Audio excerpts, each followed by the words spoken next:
Hello my dear friends, welcome back to my new video. My name is Abid from A1 coaching. बड़ा welcome है आपका 10 minute series में, जिसमें हम लोग बड़े बड़े चैप्टर 10 मिनट्स के अंदर 10 मिनट्स के अंदर कंप्लीट कर रहे हैं। चलो जल्दी स्टार्ट करते हैं, उस चैप्टर को भी कंप्लीट करते हैं। चैप्टर नंबर 4 है हमारा, जिसका नाम है बैंकिंग लेटेस्ट ट्रेंड। क्या नाम भाई साहब? Banking latest trend. ठीक है, तो बैंकिंग लेटेस्ट ट्रेंड में हमें डिटेल में पढ़ना है और कम टाइम में। तो चलो जल्दी से देखते हैं भाई साहब। तो सबसे पहले बैंकिंग के बारे में इस चैप्टर में सब कुछ पढ़ना है कि बैंक में क्या क्या चीजें होती हैं। सबसे पहले एक चीज होती है जिसको हम लोग बोलते हैं आरटीजीएस, और एक होती है एनईएफटी। इसका डिफरेंस पेपर है, बहुत इंपॉर्टेंट है, आता है।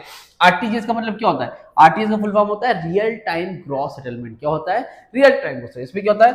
लार्ज अमाउंट का इंस्टेंट फंड ट्रांसफर। मतलब रियल टाइम ग्रॉस सेटलमेंट में क्या होता है? इसमें से मिनिमम पहली चीज रखो, मिनिमम 2 लाख रुपए होना चाहिए। अब ये सब है क्या? एक तरह से समझ लो सॉफ्टवेयर है, तरीका है पैसा ट्रांसफर करने का। ठीक है, तो अगर आप लोग पैसा ट्रांसफर करने के लिए आरटीजीएस यूज करते हो तो कम से कम मिनिमम 2 लाख रुपए होने चाहिए। अगर आप 100 रुपए, 1000, 2000, 20,000 ट्रांसफर कर रहे हो तो ट्रांसफर नहीं होगा। मिनिमम 2 लाख रुपीज होने चाहिए। ठीक है, ठीक है। इसमें 5 लाख दिया है, 2 लाख। ठीक, कितने लाख? 2 लाख।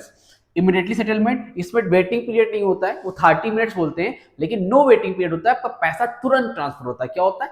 तुरंत ट्रांसफर होता है। और इंडिविजुअल, जैसे मैं हूं, मैं बैंक गया, भाई काम मैंने, भाई साहब पैसा जमा कर दो, वो पैसा क्या कर देंगे? जमा कर देंगे। डायरेक्ट जहां ट्रांसफर होना है ट्रांसफर हो जाएगा। यहाँ पर टाइम वाइम नहीं लगता है। समझ में आ रही बात? Use for high value transaction, किसके लिए इसका यूज होता है? हाई वैल्यू ट्रांजेक्शन, छोटी मोटी ट्रांजेक्शन के लिए यूज का नहीं होता है। इसमें कोई क्रेडिट रिस्क नहीं होता है।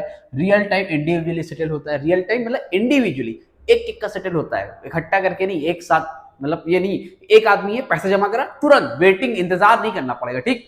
दूसरा वाला कौन सा है? एनईएफटी। एनईएफटी में क्या होता है? इसमें वेटिंग पीरियड होता है, ये सेटल्ड होता है भाई साहब बैचेस में। किसमें? बैचेस में। इकट्ठा एक साथ नहीं होता। बैचेस मतलब कुछ लोगों को एक साथ सेटल करता है। कितना? कुछ लोग। जैसे मान लो मैं गया, मैंने 10,000 जमा किया, फिर दूसरा आदमी आया, उसने 5,000 जमा किया। अब जब 5-6 लोग इकट्ठा हो जाएंगे तो फिर उनका पैसा ट्रांसफर होता है। इसमें 2 से 3 घंटे कभी कभी ट्रांसफर होने में लग जाते हैं। और इसमें आप 1,000 लिखा है, 1,000 छोड़ो, अगर आप 100 रुपए भी जमा करो तो वो 100 रुपए भी जमा हो जाएगा। मिनिमम कोई लिमिट नहीं है, और मैक्सिमम जितना चाहो ट्रांसफर कर सकते हो, कोई दिक्कत की बात नहीं है। सेटल किस में होते हैं? ये बैचेस में होता है ना, बैचेस में। ठीक।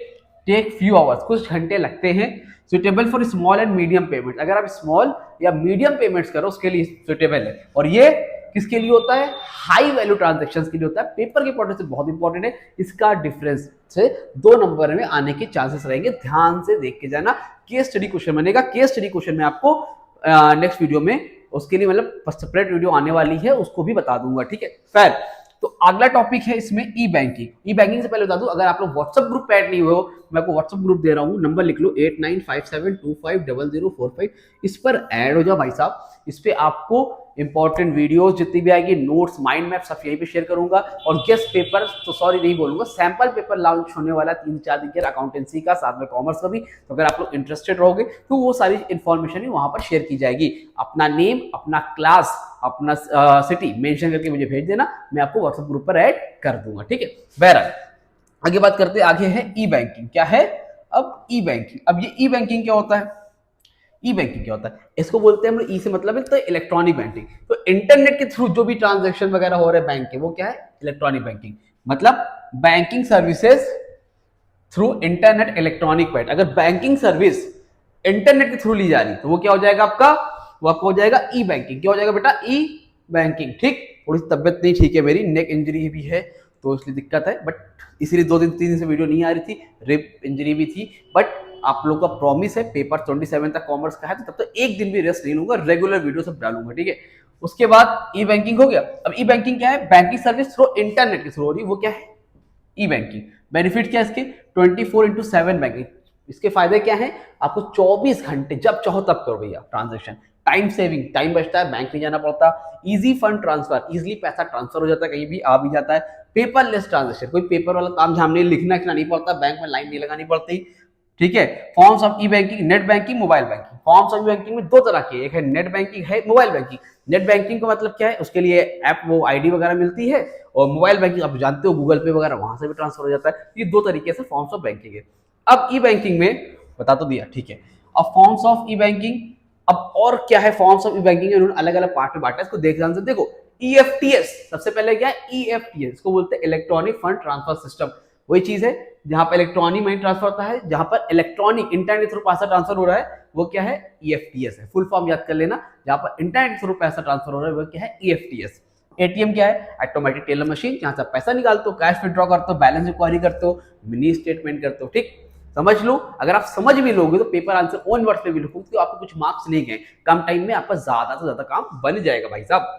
और अगर आपको ऑन डिटेल बहुत ज्यादा पढ़ना है तो वो भी दे दे रहा हूँ मैं प्लेलिस्ट, मैंने ऑन डिटेल भी बहुत ज्यादा पढ़ा रखा है। लेकिन अगर आपके पास टाइम कम है, पेपर अभी आपका होने वाला 10 दिन 15 दिन में, तो आप इस वीडियो से पढ़ो, पूरी सीरीज डाल रहा हूँ, बहुत इजीली कम टाइम में आप सारा कवर कर लोगे। कहीं ना कहीं 2 से 3 घंटे के अंदर आपको पूरा कॉमर्स कंप्लीट हो जाएगा। ठीक, उसके बाद है बेटा आपका डेबिट कार्ड। डेबिट कार्ड का मतलब क्या होता है, पहले डेबिट कार्ड जैसे ATM कार्ड होता है ना सब लोग, तो वही डेबिट कार्ड है, पैसा निकालने का काम आता है और आपका शॉपिंग वगैरह कर रहे हो तो वहां पे भी काम आता है। तो कार्ड से सारा काम हो जाता है। इसके लिए मेन बात क्या है, अकाउंट में पैसा होना चाहिए तभी डेबिट कार्ड काम करता है। अगर बैंक अकाउंट में पैसा नहीं होगा तो डेबिट कार्ड काम नहीं करेगा। और क्रेडिट कार्ड में क्या होता है, पे लेटर सिस्टम, मतलब यहाँ पर पैसा नहीं होगा तो काम करेगा, बाद में पैसा देना है, लेकिन यहाँ पर पैसा पहले होगा तभी डेबिट कार्ड काम करेगा। ठीक, टेली बैंकिंग, अब पहले जमाने में हुआ करता था यार, तो हम लोग कॉल करते थे, हेलो सर बता दीजिए, सर जी बता दीजिए कितना पैसा है हमारे अकाउंट में, कॉल करते थे ना। अब क्या है, वो सब सिस्टम खत्म हो गया। अब तो भाई हर तरह गूगल पे, जीपे, पेटीएम, जहां चेक करना हो चेक कर सकते हैं। तो बैंकिंग थ्रू टेलीफोन, जब बैंकिंग होती थी थ्रू टेलीफोन के लिए, बैलेंस इंक्वायरी एंड इंस्ट्रक्शन वगैरह के लिए। ठीक है, अभी भी हो कस्टमर सर्विस है, लेकिन लोग जल्दी यूज नहीं करते। CBS क्या होता है, CBS का मतलब होता है core banking solution. Core banking solution का मतलब क्या है, जब सपोज जैसे मान लो ये बंदा है, एक बंदा है जिसका नाम है अमित। अब अमित जो है HDFC बैंक में पढ़ता था। कहां पढ़ता है अमित, HDFC बैंक में, सॉरी पढ़ता नहीं है, इसका बैंक अकाउंट है। ठीक, करेली ब्रांच में। कौन सी ब्रांच में, करेली ब्रांच में। अब एक जगह है सिविल लाइंस, ठीक है, एक जगह है अशोक नगर, मेरे शहर में, इलाहाबाद से मैं बिलोंग करता हूं। अब ये जगह भी HDFC बैंक है और उसने खुलवाया है कहां पर, करेली की ब्रांच में। तो ऐसा नहीं है वो सिर्फ करेली का ब्रांच का वो नहीं रहेगा, वो सिविल लाइंस में भी जा सकता है, वो अशोक नगर में भी जा सकता है। ऐसा नहीं कि उसने करेली वाली ब्रांच में खुलवाया तो वहां कस्टमर नहीं, वो हर जगह का कस्टमर माना जाएगा। इसी को हम लोग बोलते हैं CBS, कोर बैंकिंग सिस्टम। ये ऐसी फैसिलिटी है यानी कि आप ब्रांच के कस्टमर नहीं होते हो, आप पूरे बैंक कस्टमर हो। आप इंटर कहीं भी चले जाओ, ऑल ओवर इंडिया कहीं भी चले जाओ, आप उस बैंक में कहीं भी जाते हो तो आप वहां कस्टमर हो, आप वहां से पैसे वगैरह ट्रांसफर कर सकते हो। ये हर बैंक में फैसिलिटी नहीं होती है। SMS अलर्ट क्या होता है, पैसे वगैरह कटते हैं, आते हैं, इंटरेस्ट मिलता है तो उसके SMS आते हैं, उसी को हम लोग बोलते हैं SMS अलर्ट। इतनी बात समझ में आई कि नहीं आई, क्लियर है? चलो आगे देखो, एक सेकेंड रुकना। अब अगला टॉपिक है मीनिंग ऑफ बैंक ड्राफ्ट। क्या है बेटा, मीनिंग ऑफ बैंक ड्राफ्ट। अब ये क्या है, बहुत इंपॉर्टेंट, ध्यान से देखो। Bank draft is a prepaid bank instrument issued by a bank. देखो ये बैंक इंस्ट्रूमेंट है जो कि बैंक इशू करता है। इसको हम लोग शॉर्ट में प्यार से हम लोग DD भी बोलते हैं। DD मतलब डिमांड ड्राफ्ट। क्या बोलते हैं, डिमांड ड्राफ्ट। जैसे एग्जांपल समझो, जैसे आप मान लो किसी कॉलेज की फीस जमा करने जा रहे हो, मैंने बोला मैं BHS की फीस जमा करने जा रहा हूँ, तो BHS बॉयज हाई स्कूल के नाम से एक DD बनवाऊंगा अपने बैंक से। तो अब इसका फायदा क्या है, अब ये पैसा सिर्फ और सिर्फ BHS को ही ट्रांसफर होगा। सपोज मान लो मैं लेके जा रहा था, रास्ते में गिर गया, अब गिर गया तो गिर गया, कोई दिक्कत की बात नहीं। चेक गिर जाएगा तो कोई और ले लेगा पैसा, लेकिन अगर DD गिर गया कोई दिक्कत नहीं, वो पैसा BHS वालों के ही अकाउंट में ट्रांसफर हो, कोई और चोरी भी कर ले तो दिक्कत नहीं है। तो कुछ लोग कैश में ना लेकर कहते हैं जो बैंक से DD बनवा के लेकर, उसको बोलते हैं वो DD। तो ये क्या है, is a prepaid bank instrument issued by a bank. जो कौन इशू करता है, bank. In which payment is more on the bank guarantee, इसमें बैंक की गारंटी होती है, तो पैसा कहीं और इधर जा ही नहीं सकता। इसको हम लोग बोलते हैं बैंक ड्राफ्ट। पेपर में बहुत इंपॉर्टेंट है, केस स्टडी बन के आएगा, पढ़ के जाना, बाकी मैं इसकी कोशिश कराऊंगा। ठीक, आगे देखो। इसके बाद क्या है, मीनिंग ऑफ डिजिटल बैंकिंग। ये कुछ चीजें हैं जो नई ऐड हुई है। मीनिंग ऑफ UPI और एक है मीनिंग ऑफ ई-वॉलेट। समझो ध्यान से, मीनिंग ऑफ डिजिटल बैंकिंग ये क्या होती है, digital banking refers to the use of internet, mobile and electronic platform carry out banking. Banking service को कैरी करने के लिए, हो सकता है कुछ बुक में ये ना हो, बैंकिंग सर्विस को कैरी करने के लिए जब इंटरनेट, मोबाइल, इलेक्ट्रॉनिक प्लेटफॉर्म का यूज करते हैं, उसको हम लोग क्या बोलते हैं, उसको हम लोग बोलते हैं डिजिटल बैंकिंग। क्या बोलते हैं, डिजिटल बैंकिंग।